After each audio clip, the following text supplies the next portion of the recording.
So the Oxford offsetting principles were developed as a guide from scientists for companies as to how they can credibly meet their net zero claims. In particular, we look at how compensation mechanisms can be used appropriately. We talk about how you need to reduce rapidly in line with scientific pathways.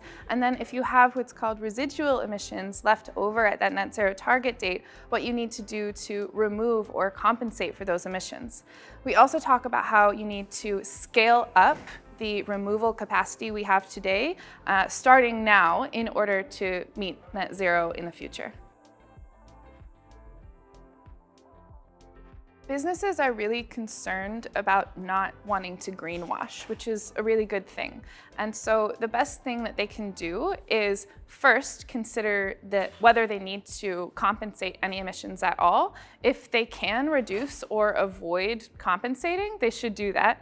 But also, they need to look at the highest integrity projects or credits only as appropriate compensation mechanisms, and they need to shift towards removal with long-term storage, because that gives them the kind of compensation benefits from a physical perspective.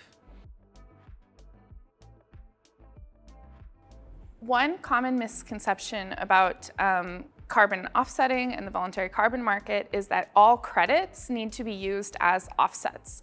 You can do something called a contribution approach, which is to invest in credits or projects with your strategic climate fund based on your carbon price that isn't actually used to compensate emissions or to try to neutralize emissions. That takes a lot of pressure or burden of proof off of those projects and allows you to consider those projects in a holistic way, perhaps for their nature benefits or their adaptation benefits or the benefits they have to communities. One of the problems in the debate about carbon offsetting or the voluntary carbon market is that we don't make distinction between the types of projects we're investing in or why we're investing in them. So it may be that a company has a nature positive target and is investing in credits to support that nature positive target.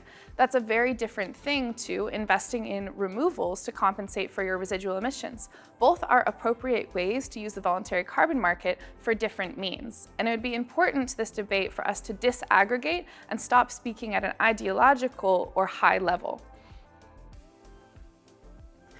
The carbon market today has less than 4% of removals in it. That's a real problem because we need to scale our removals capacity a huge amount to meet net zero globally.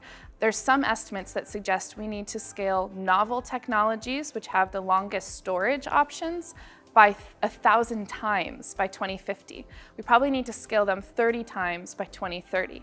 And so that suggests that our carbon market is not yet fit for purpose for companies to meet net zero, and we need to scale this technology.